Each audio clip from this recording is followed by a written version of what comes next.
રાજ્ય કક્ષાનો કાર્યક્રમ એક નાના એવા સાવરકુંડલામાં હોય એટલે જનપ્રતિનિધિ તરીકે સૌથી આનંદ મને થાય સ્વાભાવિક છે, એનો મને ગર્વ પણ છે અને આનંદ.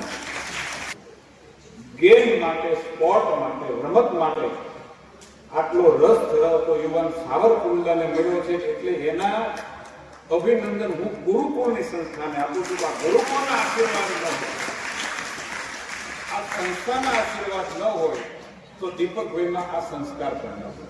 એટલે જેટલા અભિનંદન દીપકભાઈને છે એટલા જ અભિનંદન આ ગુરુશ્રીઓ તમને આ સંસ્થાને છે કે દીપક જેવો યુવાન જે ખેલ સ્પર્ધા એના માટે સાવરકુંડલાની અંદર આવી મહેનત કરે છે. હું પૂછતો હતો કે સાવરકુંડલામાં ક્યારે મિયાની સાથે રાજ્ય કક્ષાની સ્પર્ધા થઈ છે, તો મને એવું કીધું કે 8 વર્ષ પહેલા એક સ્પર્ધા થઈ છે, પણ 8 વર્ષ પછી બેઝબોલની રાજ્ય કક્ષાની 3 કેટેગરીની સ્પર્ધા આજે અહીંયા થાય છે. એટલે હું આપ સૌને આવું છું.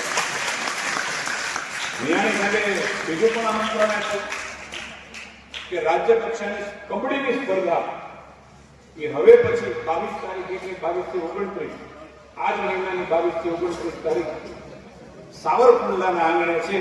એટલે વિશેષ મને આનંદ છે. એ સ્પર્ધા માટે હું આપને પણ અભિનંદન આપું છું. બેન પૂનમબેનને અભિનંદન આપું છું. સાવરકુંડલાનું બદલાયેલું વાતાવરણ એનો આ પુરાવો છે.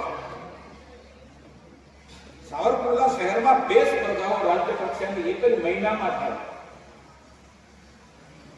સાવરકુંડલાને નજીકથી જોનારા પત્રકારો છે, આવું ક્યારેય નહીં બન્યું.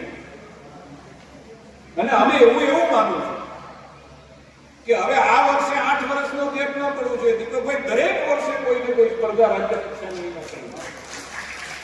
મેં જોયું વલસાડથી અહીંયા આવ્યા છે, રાજકોટથી આવ્યા છે, કે બીજેથી કોચિસ આપણા આવ્યા છે, અધિકારીઓ આવ્યા છે, ઓફિશિયલ્સ આવ્યા છે.